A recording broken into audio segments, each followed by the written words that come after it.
I'd been to plenty of haunted places before. Crumbling farmhouses in the Midwest, abandoned factories with half-burned graffiti and raccoon carcasses, even a so-called screaming cave in Tennessee that turned out to be an air vent under a collapsed mine. None of it had ever made me feel anything beyond mild amusement and the satisfaction of another debunked myth. But the stories about the unnamed town in southern Alabama were different. No one ever said its name out loud. Every reference I found online referred to it only as the Drowned Town or the Mayor's Curse. Even its coordinates on old maps had been smeared out by time and careless archivists, as if the land itself didn't want to be remembered. That alone made it perfect for my channel. My audience loved it when I took local ghost stories apart piece by piece and proved that the supernatural was nothing but rumor and rot. The directions I'd pieced together led me down a long stretch of cracked highway, cutting through cypress swamps and forests of half-dead pines. The road signs were either rusted clean or twisted in odd directions, pointing to places that didn't exist. By the time my GPS lost signal, the sun was already sinking behind the trees, bleeding orange light across the horizon. I remember the moment the air changed. It grew heavier, sticky, the way it feels before a thunderstorm, except there were no clouds in sight. The cicadas had gone silent. The tires of my car crunched over gravel as I reached what looked like the remnants of a bridge.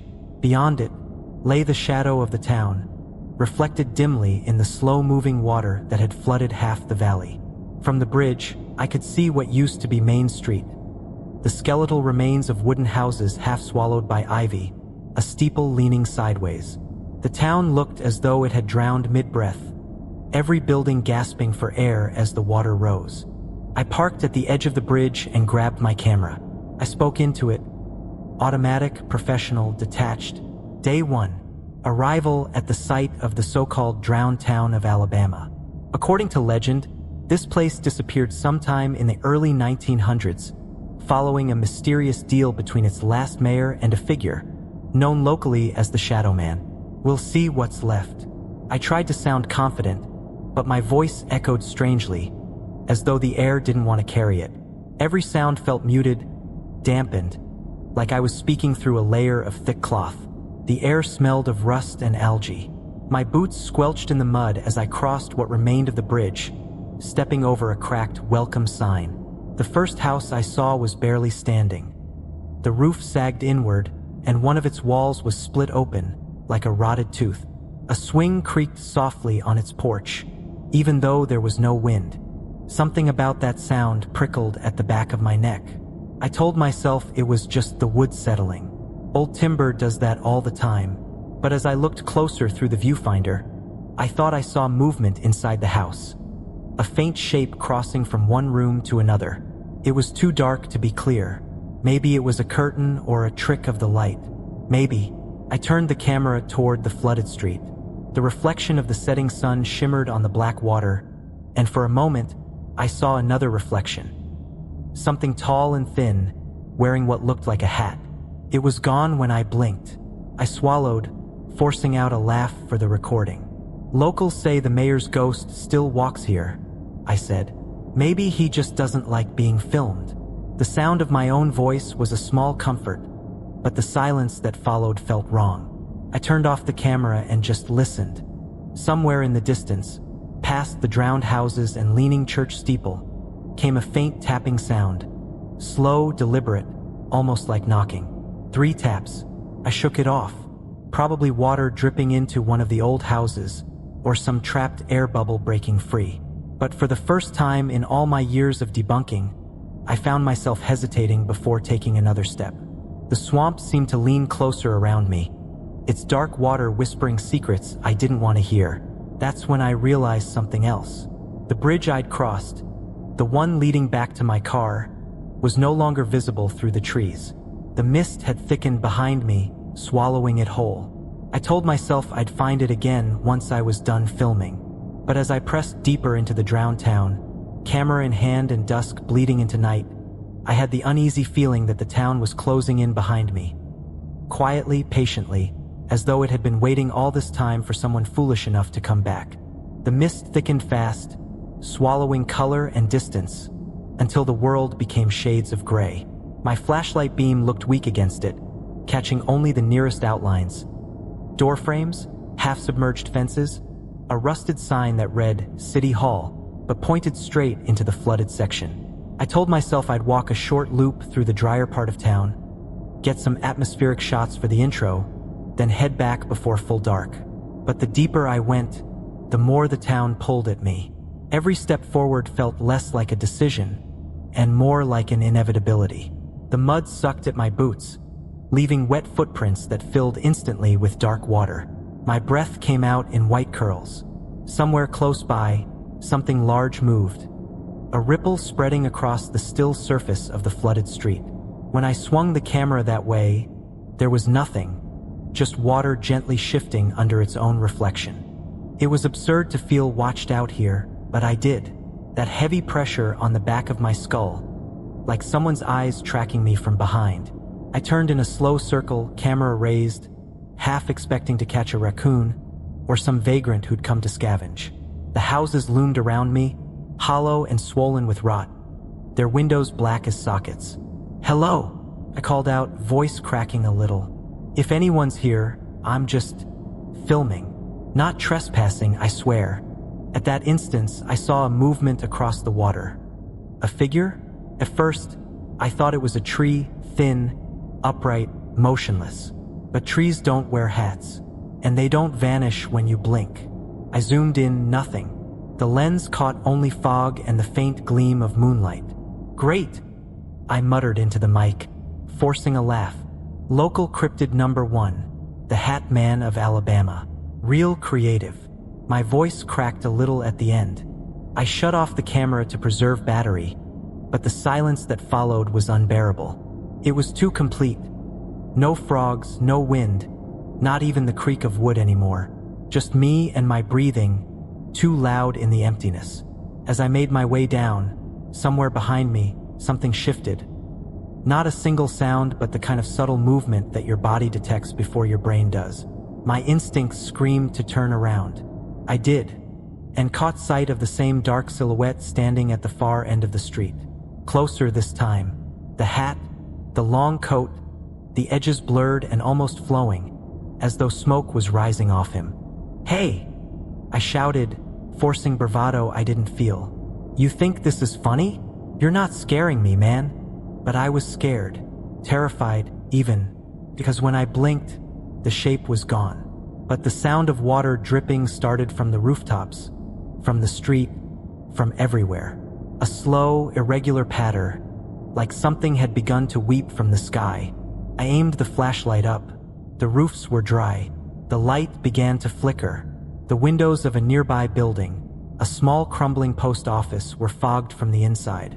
Across the condensation, written by some unseen hand, were the words, "We are waiting for you." My heart plummeted. The world felt subtly wrong, like the geometry of the place had shifted while I wasn't looking. Streets that should have been straight now curved slightly. Buildings leaned in directions that made no sense. The sky above seemed lower, like a ceiling pressing down. My head started to pound. There was a high, low hum inside it. Not quite a sound, more a vibration. It felt like something trying to speak, just beneath the surface of thought. A whisper that wasn't mine. "Keep filming. Don't look back." It was faint, a voice made of static and breath, but unmistakably human, or pretending to be. I spun around, heart hammering. No one, no movement, only the same drowned street, stretching endlessly both ways. I must have imagined it. Lack of sleep, adrenaline, low blood sugar, pick your poison. But the voice had used my tone, my exact phrasing, the same cadence I used for my video intros. I checked my camera out of habit, desperate for something rational. The battery indicator flickered, though it had been full 10 minutes ago. Then the screen glitched, showing a single frame of static, and in it, for half a heartbeat, a silhouette in a trench coat, standing behind me, hat brim angled low. When I turned, there was nothing, but the mist ahead had parted, just slightly, revealing the shape of a larger building. Stone, classical columns cracked down the middle. The town hall felt like an invitation, or a test. I should have gone back then. I could have turned around, found my car, called the whole thing off as too cliché to be worth the footage. But instead, I told myself I was in control, that this was exactly what my viewers loved. Tension, atmosphere, proof that fear is just another tool for the camera. So I kept walking toward that building, the mist curling tighter around me, the air growing heavier with every step. By the time I reached the town hall, the fog had thickened into something that wasn't just air. It had weight, texture, like wet cloth against my skin. The building loomed out of it, its columns leaning, as though bowed under centuries of guilt. The roof was half collapsed, and the words above the entrance, "City of something," were eroded beyond reading. The door didn't just creak. It sighed when I pushed it open, like it had lungs. The stale air that escaped was heavy and old, in a way that felt organic. It smelled of mildew, rot, and something else. The faint sweetness of decay that clings to places that remember death too well. My flashlight beam swept through the foyer, cutting across wallpaper so water-damaged it looked like peeling skin. A staircase rose before me, its steps sagging under invisible weight. To my left, a sitting room, its furniture warped and bloated. To my right, a corridor leading deeper into the house, lined with portraits, whose faces had long since dissolved into sepia blurs. I lifted my camera, whispering for the record. My voice was too steady, I could tell. The kind of forced calm that comes right before panic. "This must have been City Hall," I said into the mic, "if the stories are true. This is where Mayor Carlton Hensley signed the pact. Or, more likely, where he lost his mind before the flood took the town." I moved carefully, boots sinking into the damp carpet. My nerves felt raw, hyper-tuned. The floorboards seemed to groan a fraction of a second after I stepped, like the house was mocking my movements. Every now and then, the knocking started again. 3 slow taps, always from a different place. Behind a wall, above the ceiling, directly behind me. Each time, I spun around with my flashlight, heart hammering in my throat. But the house was still. The air thickened, vibrating faintly with something I couldn't name, like soundless pressure. The portraits along the corridor seemed to tilt as I passed. The eyes, or where eyes used to be, caught the light wrong, like the paint had bubbled inward. In the dining room, I found the first real trace of the mayor.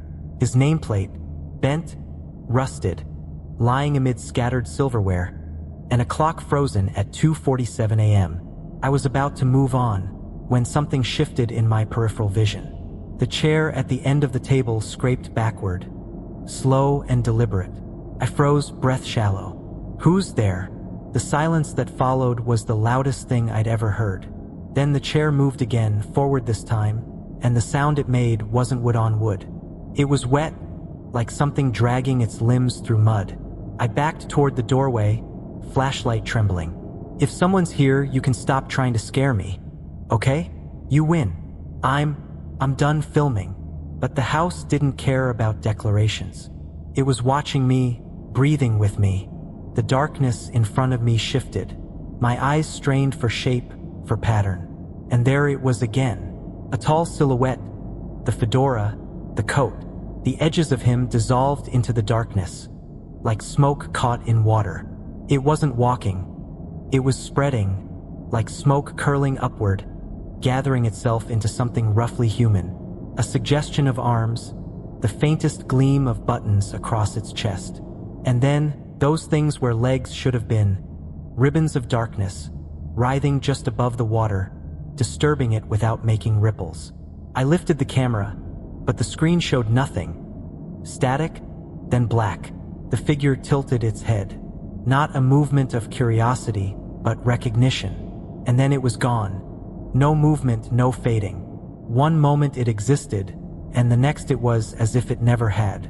That should have been my cue to leave, but instead I found myself drawn toward the far hallway.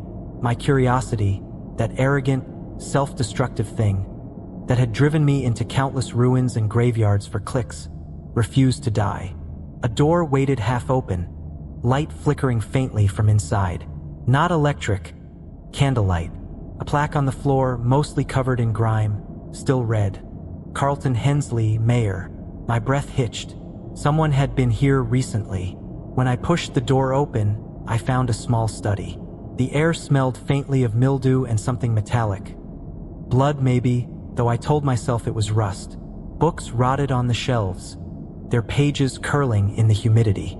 A desk sat in the center, a single candle flickering beside an open book. It was perfectly dry despite the damp that had devoured everything else. The first page I glanced at was dated July 3rd, 1903. The handwriting was elegant, looping, the ink faded but legible. I read aloud, voice unsteady. The sickness has spread. No doctor from Montgomery or Birmingham will return my letters. They say it's my mind failing before my body. But I know better. I've seen him. The man in the river, his shadow stretching farther than it should. He offered me life, but he said the town would pay the price for it. I swallowed hard and flipped to another entry, dated 2 days later. It is done. The flood came as promised. He took them all, and yet I live. I asked him if it would ever stop. He said, when another calls my name. A final entry, dated the night before the town drowned. I feel him even when I close my eyes. His voice follows me through the walls. He wants me to write the way to call him again, so someone else can take my place. I will do it. I must. He is hungry still. Below that were 4 lines written in trembling script. 1. Stand in front of the river between 2 to 3 a.m. 2. Throw 3 coins into the river. 3. Say your father's name aloud. 4. When you hear a knocking, bow your head and say, take my shadow and come in. My mouth went dry. Before I could think, something in the corner clicked. My camera, still running, had shifted on its own, now aimed directly at me. And in the small screen, in the grainy, flickering night vision, I saw it again. The silhouette, standing behind me in the reflection of the candle flame, waiting. I didn't move for what felt like an eternity. The flame from the candle wavered, a thin tongue of light trembling in the stagnant air, casting shifting shadows across the study walls. My heart started pounding in that uneven, animal rhythm that means run, but my body wouldn't obey. It was as if the air itself had thickened again, turning solid, gripping my limbs. I forced myself to turn toward the mirror on the desk. Nothing. Only the thin outline of my own reflection, my face pale, sweat dripping down my temple. I exhaled shakily. It's just nerves, I muttered into the recorder. Camera glitch, optical illusion. Nothing's here.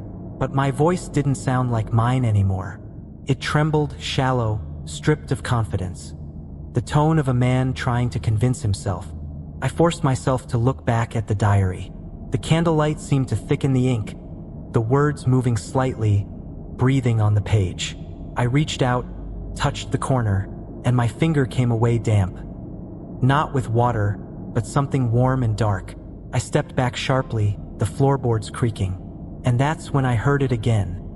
The sound that had been stalking me since I arrived. 3 knocks. But this time, it wasn't from behind a wall or down a corridor. It came from beneath my feet. I froze. Slowly, I crouched and pressed my ear to the warped wood.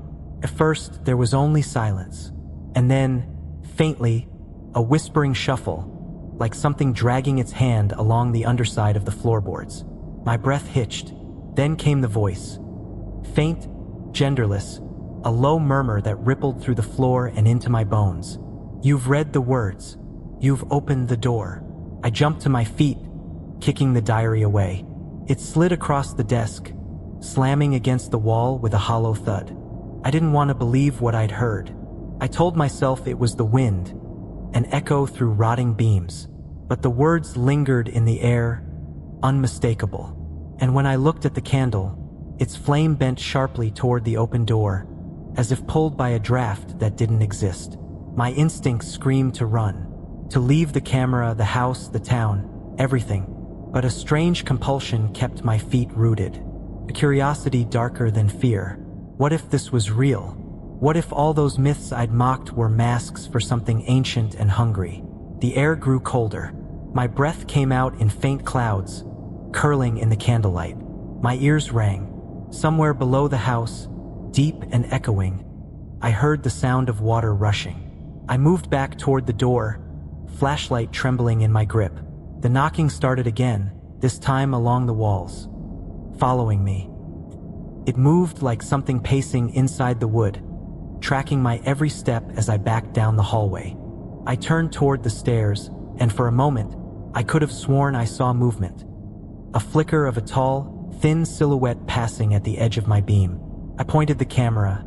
Nothing, but the air where it had stood was wrong, distorted, like heat waves over asphalt. My legs finally obeyed me. I was walking down the hallway toward the exit, and when I finally got there, I froze. The front door was gone. In its place was the faint shimmer of a wall, as if the doorway had been painted over. My panic boiled into fury. "This is some kind of setup," I shouted. "I don't know who's doing this," but before I could finish, I heard a sound behind me. The slow drag of something moving across the floor. I swung my light toward it. The diary laid on the damp, rotten floor, open to the last page, the rules staring up at me like an invitation. And next to it, a trail of wet footprints, dark and shapeless, leading deeper into the house. The final footprint was half-formed, dissolving into a long smear, like something had stepped wrong. I stared at the open page again, the 4 rules now burned into my mind. For the first time, the idea that I might follow them didn't seem ridiculous. It seemed inevitable. My voice cracked as I whispered into the recorder, I think someone wants me to finish what the mayor started." At that moment, the house breathed in. The walls groaned, the floor swelled, and a whisper rose up from the darkness beneath me. "Come to the river." The night outside had grown dense, like a living thing, pressing against the shattered windows. Every instinct in me screamed that staying meant disappearing. But the whisper beneath the floorboards had direction, a terrible purpose. "Come to the river." Those words wouldn't leave my mind. They threaded through every heartbeat, every breath, like they'd been burned into my skull. I stumbled out through a side door that groaned in protest, its frame slick with dew and rot. The air hit me like ice. The forest around the ghost town seemed to twist subtly each time I turned my head. The buildings leaned inward as if watching. No wind, no cicadas, only the faint trickle of moving water somewhere ahead. The river. I adjusted my camera. Its red recording light blinked weakly, though I hadn't turned it on. When I looked into the viewfinder, the world seemed slightly off. The trees pulsed faintly, as if each trunk had a heartbeat. Shadows stretched longer than their owners. And there were shadows, even though the moon was still hidden behind thick clouds. Every few steps, I caught a glimpse of that tall silhouette again, always at the edge of my sight. The trench coat, the tilted fedora, the long distortion where legs should have been. When I turned toward him, he vanished, leaving behind a faint ripple in the air. "I'm seeing things," I whispered to the camera, my voice cracking. "It's adrenaline, it's exhaustion. I've been awake too long. That's all this is." But deep down, I already knew I was lying. The ground sloped downward, and I realized I was walking into what used to be a main street. The skeletal outlines of old storefronts framed the road like broken teeth. Half-buried street signs jutted from the dirt, the words eaten away by rust and time. And beyond it all, shimmering faintly in the distance, was the river. Smooth and black, reflecting no stars. It wasn't moving, not really. It just shifted in tone, like oil catching light. The air around it smelled faintly metallic, thick with decay and electricity. I stopped at the water's edge. The bank was soft, muddy. My shoes sank slightly as I stepped closer. I crouched and touched the surface. It wasn't cold like normal water. It was lukewarm, thick, as if it had once been alive. My reflection looked wrong. It stared back, but its mouth moved independently, whispering something I couldn't quite hear. I leaned in, trying to read the lips. At that moment, my reflection smiled, but I didn't. I stumbled back, my camera swinging wildly as I fell onto my hands. The reflection stayed upright, watching, grinning wider. Its eyes turned black, empty sockets spilling dark liquid into the current. That's when I heard it again, 3 knocks. This time, they came from the direction of the river itself, dull and rhythmic, like someone rapping on a coffin underwater. The voice followed, low and layered, vibrating inside my ribs. "You brought the words with you. You know what to do." The diary's last page burned in my mind, every instruction crisp, deliberate. 1. Stand in front of the river between 2 to 3 a.m. 2. Throw 3 coins into the river. 3. Say your father's name aloud. 4. When you hear a knocking, bow your head and say, "Take my shadow and come in." I looked down at my wristwatch. 2:12 a.m. The rhythm of my heartbeat no longer matched my breathing. I could feel something else sinking with me. Something vast, cold, and patient. The voice in my head had grown clearer now, not underwater anymore. It came in pulses, matching the ripples that weren't supposed to exist. 3 coins, it's easy. Just 3 coins. I reached into my pocket. My fingers brushed metal. My stomach turned when I realized I didn't remember putting any coins there. They were warm. Too warm. Like they'd been in someone's hand for hours. I pulled them out. Old, rusted American quarters, but the faces had been rubbed blank. Only faint outlines remained, like someone had scraped the metal smooth. My hand shook as I held them over the river. "It's a coincidence?" I muttered to the camera, forcing a laugh that didn't sound like me. "It's just coincidence. Props from someone else filming here or..." But I couldn't finish, because when I looked through the lens again, something was standing in the water. A shape, human-sized but boneless, rising slowly from the surface without a splash. Its edges were blurred, its center an absence of light. The coat and fedora were there, but so faint they could have been tricks of reflection, except the fedora moved against the breeze. My throat tightened. I could hear my pulse in my ears. Too fast, too heavy. The coins slipped from my fingers before I could stop them. 1, 2, 3. The river accepted them without a sound. And then the world breathed in. The fog recoiled for a split second, and the silence that followed was so sharp, it made my teeth ache. The water rippled outward from where the coins sank, but it wasn't circular. It moved in perfect triangles, expanding and overlapping, forming symbols I didn't recognize, but somehow understood. The camera in my other hand buzzed faintly. Its display flickered to life on its own, showing static, then a faint image. The river from above, filmed from a height no human could have reached. In the frame, I could see myself, standing there, hesitating. Behind me, the tall silhouette was watching. I dropped the camera, it kept recording. The faint hum of static now accompanied by distorted breathing. "Stop," I said into the darkness. "You're not real. You're not. Say his name." My chest constricted. I hadn't spoken my father's name aloud in years. He'd left before I was 10, before my mother got sick, before everything fell apart. Saying it now felt like reopening a wound I'd sealed with anger and silence. But the voice didn't relent. It echoed softly from the water, the ground, even the air itself. "Say his name." The reflection leaned closer, pressing its hands against the surface from below, ripples spiraling outward. Its smile widened until it looked inhuman. I whispered, "David," and the river moved. It didn't splash or churn. It breathed. The surface expanded and contracted like a lung, and a deep red light pulsed faintly within. The knocking came again, closer this time, faster, urgent. And in that moment, I realized the sound was coming from inside me.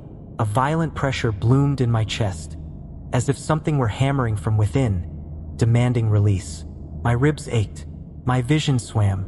I gasped and fell forward to my knees, the taste of iron thick on my tongue. When I looked down, I saw the faintest shimmer of shadow pooling beneath me. Not cast by me, but leaking out of me. I felt it pulling, tugging at my skin, at my breath, my voice. The river's surface began to part. A tall figure rising slowly, its fedora emerging first, then the long coat stitched from moving silhouettes. Its face was a blank hollow, spiraling inward like a collapsing galaxy. I couldn't breathe, I couldn't think. The voice no longer came from outside. It was in my head, behind my eyes, whispering in perfect calm. One more step, and I'll make it all go away. My mother's face flashed through my mind. Pale in a hospital bed, hooked up to machines, whispering that she was tired of fighting. The camera beside me flickered again, showing her image now. Not in the hospital, but standing by the river, looking right at me. "Mom!" I croaked.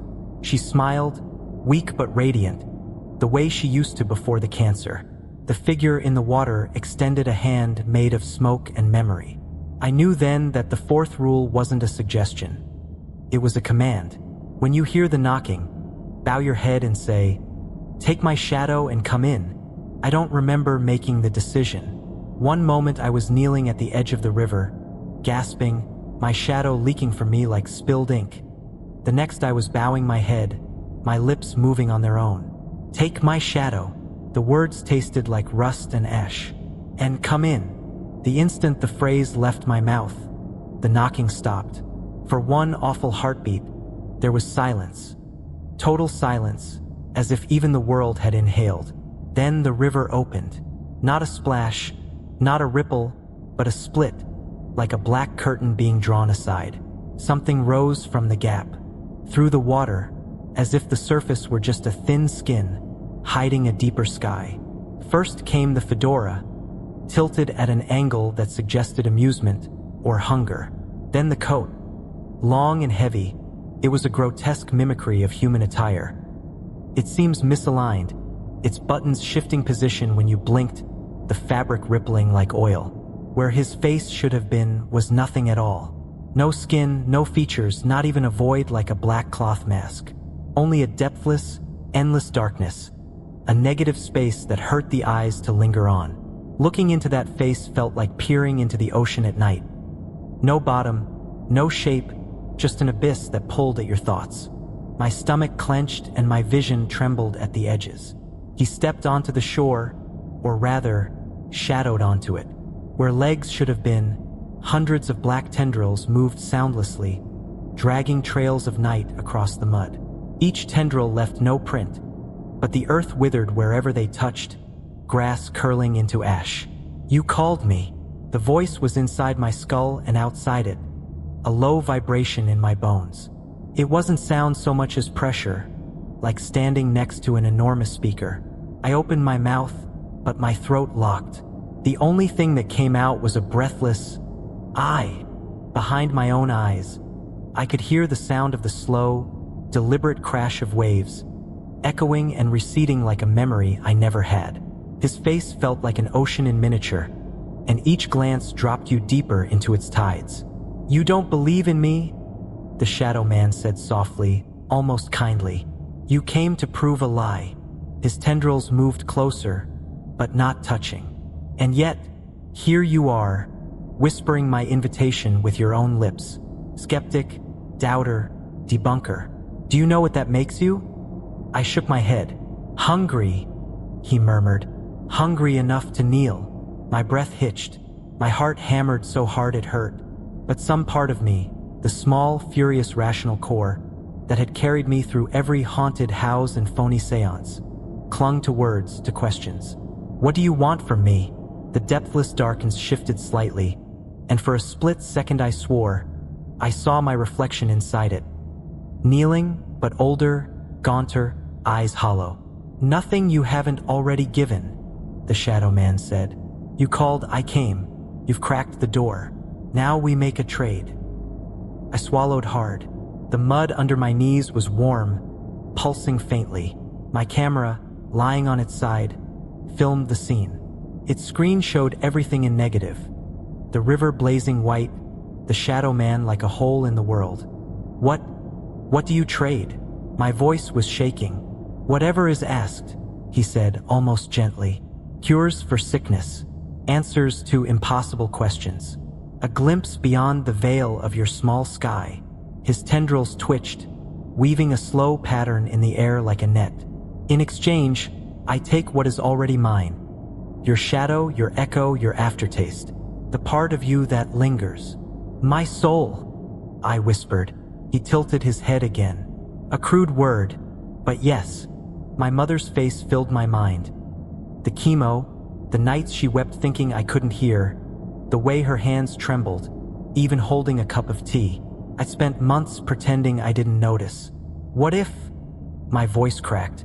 What if I wanted someone healed? The darkness pulsed faintly. Name them. My mother. Silence. Then a slow ripple passed through his tendrils, like a shudder of pleasure. So simple, so predictable. I accept your request. He reached out, not with a hand, but with a tentacle made of moving shadow. It stopped inches from my chest, flickering, as though waiting for something. She will be whole by dawn, the shadow man said. But when your time ends, you will serve me. Your shadow will walk where I walk. It will never sleep, never rest. The tentacle twitched, impatient. Do we have a bargain? I stared at it. My breath felt like shards of glass. The part of me that still clung to disbelief screamed that this was all an elaborate prank. Some projection, a nightmare. But my bones knew better. My shadow knew better. I could feel it, trembling under my skin like a trapped animal. Yes, I whispered.